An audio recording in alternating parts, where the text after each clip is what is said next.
Thank you very much, Tim. Special thanks to Green is Life and the Polish Nurseryman Organization, AIPH, for inviting me. And I think I can also answer your question about why certification is important.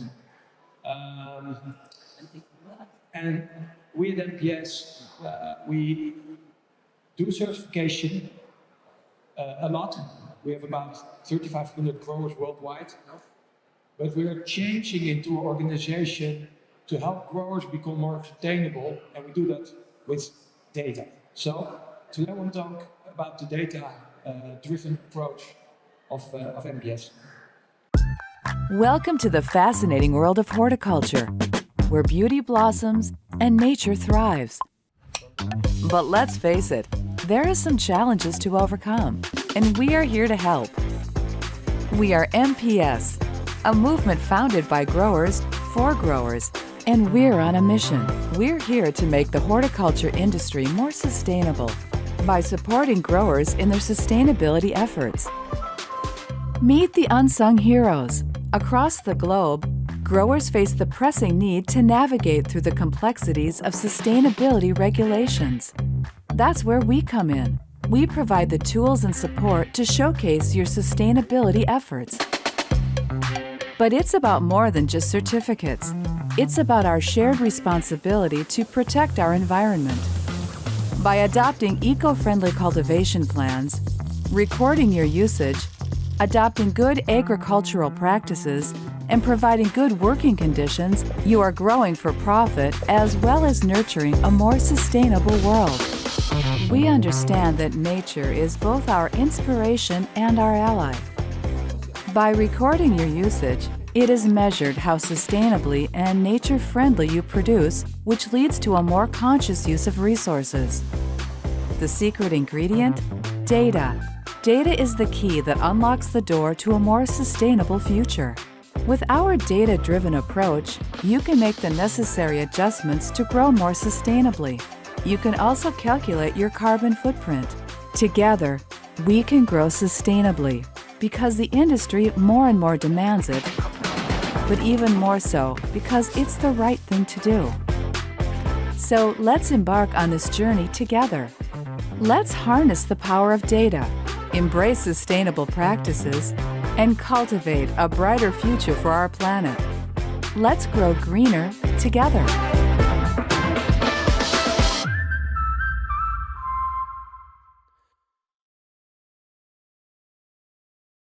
I think you all know this sign.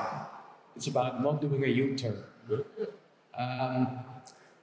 And I think that as growers and our industry, we have to make a U-turn. Maybe it's not a complete U-turn, but we have to change our growing practices to make our industry more sustainable. And there's a theory about it from Otto Schauer. And that's about, and I want to take you today on that journey. What's happening? Learn from each other. What is it we need to do? Give you some new insights and try them out as a grower. That's why I want to take you on the journey. Because I think we all know and see, also this summer, the 1st of September was the hottest 1st of September in the Netherlands since the beginning of measuring the temperature.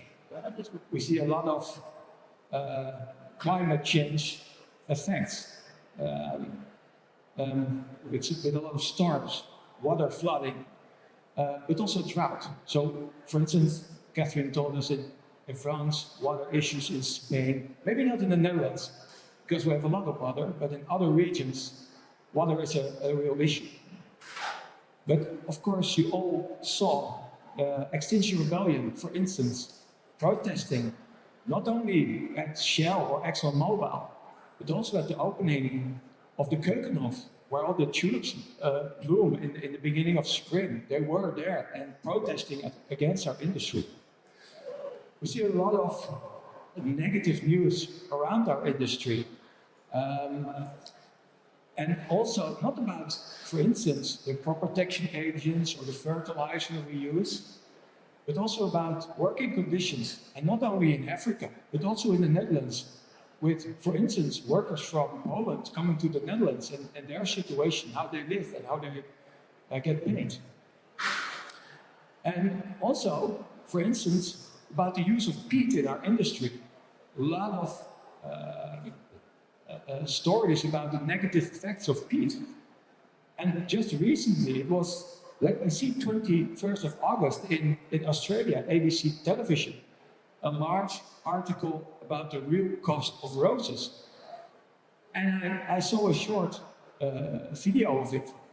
And it was somebody, a worker, telling, you have some very good companies, rose growers in Kenya it was, but also some very bad ones.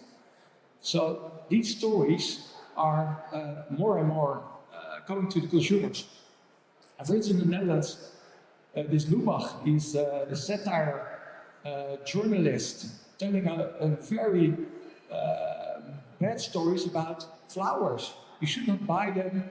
They're not smelling nice after 2 weeks or 1 week. So he started like, don't buy any flowers.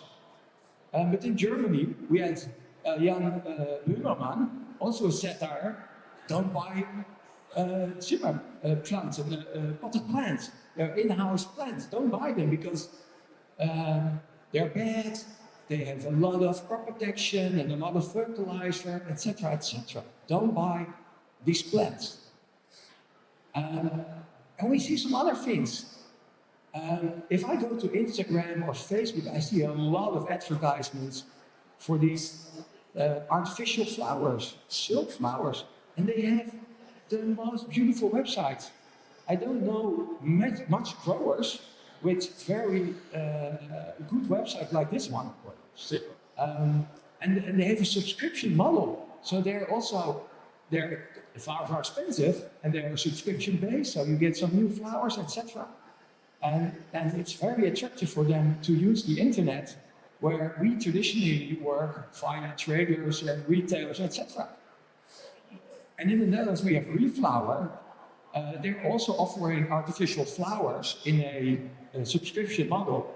And she really is saying, buy artificial flowers. She's of course saying they are flowers, because the regular industry flowers are bad. Our footprint is so much lower than the regular flowers, etc. So these are really things we are facing. And then we do it ourselves. So this was interesting. So around Valentine's Day in the Netherlands, there was fair trade promoting roses from Kenya because they have a lower footprint than Dutch roses. And then we have the greenhouse organization in the Netherlands saying, buy Dutch roses because they are low footprint, etc., and you don't have to fly them in. So we as our industry are not always promoting our own industry in the right way. Right. And then we have the Dutch Flower Council, and they did a research, and these are the things consumers worry about. It's about the carbon emission due to the air transport from Kenya. Of course, it was much in the news.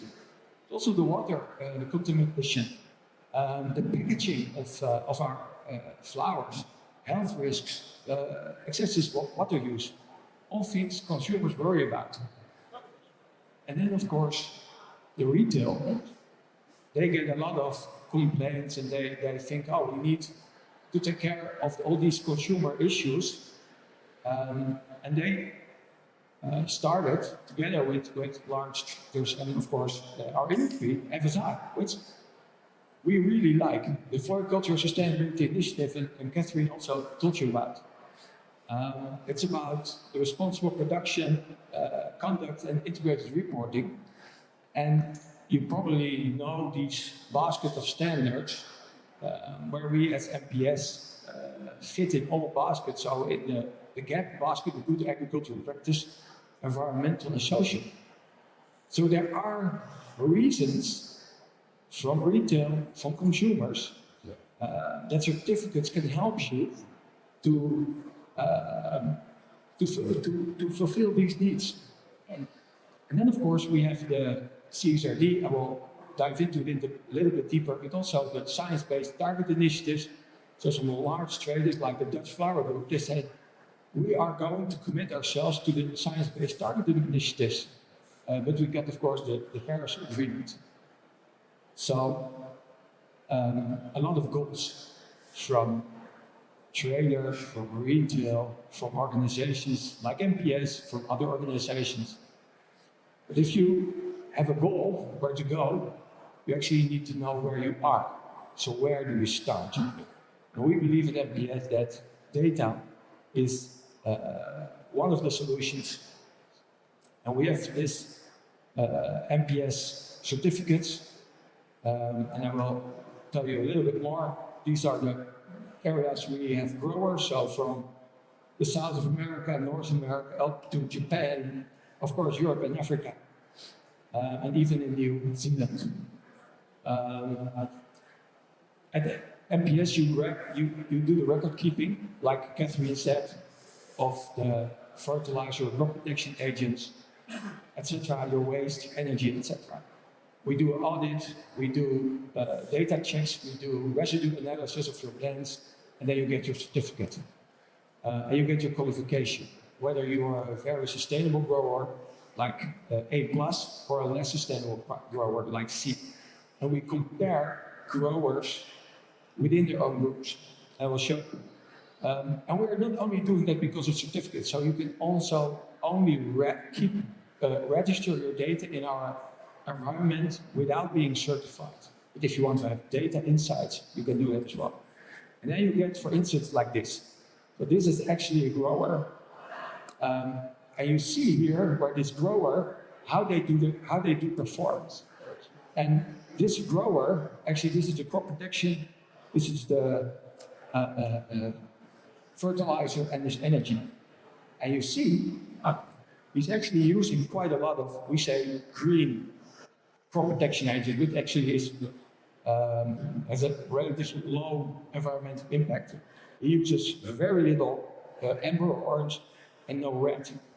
And red has a 2.5 times higher impact than a green crop protection. So we give this data to growers to really help him understand where he operates compared to other growers. And not all growers, but for instance, a rose grower, we compare with rose growers in his environmental zone. So we don't compare a Dutch rose grower with an African rose grower, with a Dutch rose grower, with a Dutch other rose growers, average. We got some very detailed insight, and you see this grower actually is,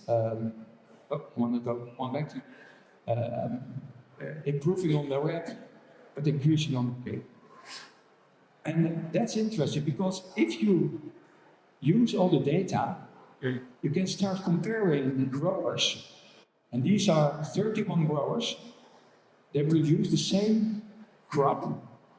I'm not sure, but I think these were Phalaenopsis or Chrysanthemum. Don't know anymore. And you see the huge difference, and it's kilograms per hectare. You see the huge difference in crop protection agents. They all produce the same crop. They're in the same area, but one is using almost nothing on crop protection, and other ones are very high. And these are the average, for instance, for green. So you see that some of the growers really need to look at their how they use crop protection agents. And that's what I was talking about, this U-turn. Some are doing very well, and they already understand that they should do it more sustainable. Some are still looking at others. If you collect all the data as a grower, you get your own insights, but you can also make insights for countries. And this, for instance, is a Denmark level. And we see the decrease of crop protection agents in Denmark over a few years. So it's very interesting to see the development in country by country. So, Tim, you had some question about footprinting. The great news is that since the beginning of this year, the European Union released and approved the Florid PCR, which is actually a special product environmental footprint calculation rules. So, lengthy word, but especially for the flowers and potted plants. So that's That's a new standard in the European Union.